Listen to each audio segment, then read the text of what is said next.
વિજયનગર તાલુકાના પાલ દઢવાવ ગામે શહીદોને 104મી વર્ષીય શ્રદ્ધાંજલિ અર્પણ કરાઈ। વિજયનગર તાલુકાના પાલ દઢવાવ ગામે શહીદોને 104મી વર્ષીય શ્રદ્ધાંજલિ અર્પણ કરાઈ। 7 માર્ચ 1922ના રોજ અંગ્રેજ સૈન્યના ગોળીબારમાં 1200થી વધુ આદિવાસીઓ શહીદ થયા। દેશ માટે પ્રાણ ન્યોછાવર કરનાર શહીદોની યાદમાં સ્થળ પર શ્રદ્ધાંજલિ કાર્યક્રમ યોજાયો। સાબરકાંઠા અને અરવલ્લી જિલ્લાના સર્વે સમાજના આગેવાનો અને સામાજિક કાર્યકરો પણ હાજર રહ્યા। શહીદ સ્મારક ખાતે પુષ્પાંજલિ અર્પણ કરી શહીદોને નમન કરવામાં આવ્યું। ગરીબ આદિવાસી પર અંગ્રેજ સરકારના વધારાના કરના વિરોધમાં મોટી સભા બોલાવવામાં આવી હતી। સ્વાતંત્ર્ય સેનાની મોતીલાલ તેજાવતેના નેતૃત્વમાં હજારો લોકો પાલ દઢવાવમાં એકત્ર થયા।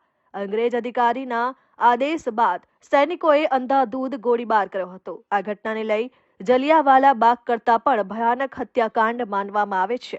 104 વર્ષ પછી પણ શહીદોના બલિદાનને યાદ કરી લોકોએ ભાવપૂર્વક શ્રદ્ધાંજલિ અર્પણ કરી।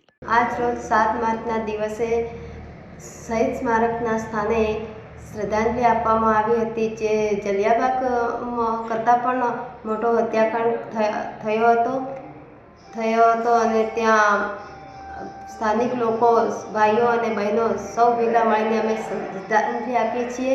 અને જેમ દર વર્ષે શ્રદ્ધાંજલિ આપવામાં આવે છે, તેવી જ રીતે અહીંયા શ્રદ્ધાંજલિ આપવામાં આવી હતી અને બહુ મોટી સંખ્યામાં માણસો ભેગા થઈને શ્રદ્ધાંજલિ આપવામાં આવી હતી। આજ રોજ 7 માર્ચના દિવસે પાલ દઢવાવ સ્મારક જોડે શહીદોને શ્રદ્ધાંજલિ આપવા માટે અહીંયા જલિયાવાલા બાગ કરતાં પણ મોટો હત્યાકાંડ થયેલો હતો અને આજુબાજુના ગામના જે આદિવાસી લોકો છે